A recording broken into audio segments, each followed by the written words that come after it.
Hi folks, long time no see. I won't give away any excuses until you say, you miss me. Alright, shall we continue with step 21? Okay, since we added submit button, don't think our form is completed. Hold your horses, we gotta make our form more interactive. For that, let's add the attribute called required to all 4 input elements in the first field set. It's necessary so that users don't submit form without filling in the required data.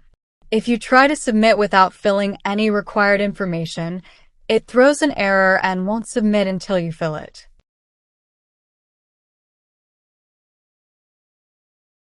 Step 22. Okay, we don't want our users to create long passwords and challenge their brains to remember it. So let's set the minimum length of password as 8 characters. All we gotta do is add minimum length attribute to password input with the value set to 8. Step 23. Let's add pattern attribute to the password input to require the input match to only lowercase letters from A to Z and numbers from 0 to 5, and the password limit gotta be 8 characters. Now if we add this pattern, we don't need to mention minimum length attribute once again, so let's remove it.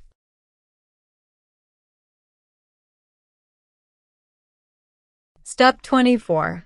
Okay, it's the time to work on next field set. This section will ask users for the type of account they wish to create. There's going to be 2 types or options. So, let's add 2 label elements in the second field set. Step 25. Okay, the 2 types of accounts are personal account or business account. Users are allowed to choose one among those options. In order to choose, we gotta use radio buttons. So let's add radio buttons inputs to both labels. Oh, sometimes I forget to do the repetitive work. It's okay, no big deal. Let me just copy-paste it once again real quick. Step 26. Okay, now we gotta add the text to radio buttons. First one's personal and second one is business.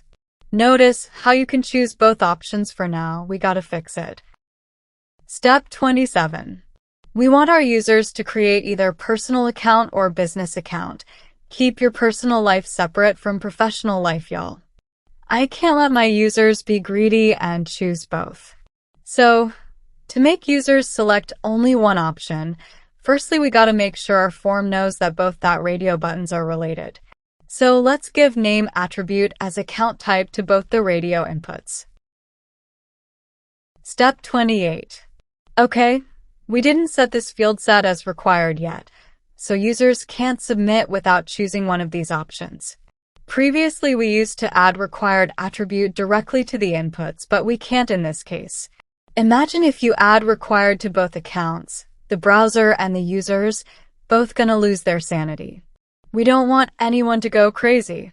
So, first, we give a context of what's going on here, like why do they gotta choose personal and business? We gotta let them know that we are asking them about the account type by adding a legend element with the text, account type, required.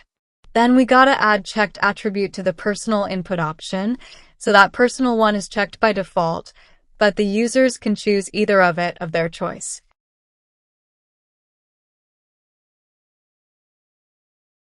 Step 29. Now we need to link each labels with its respective inputs using for and ID attributes. For first label and input, let's add personal account value, and for second, let's use business account value. This practice is good for accessibility in future if you're styling it or for anything else.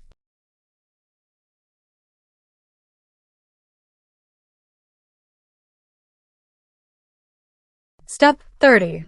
Okay, we have a set of terms of conditions and we want our users to read it before submitting. Admit it, none of us read it, yet we check the box to confirm that we have read it.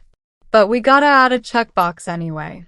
So, let's add a label element and add an input element within it and set the type attribute to checkbox. Let's make this input element as required too, so users cannot skip confirmation part. Let's also add an ID and for attributes with the value as terms and conditions to the label and input elements for accessibility. Okay guys, that's all for today.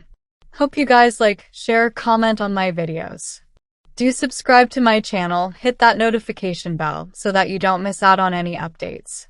Stay tuned for further steps and chapters, and I'll catch you living legends in the next one.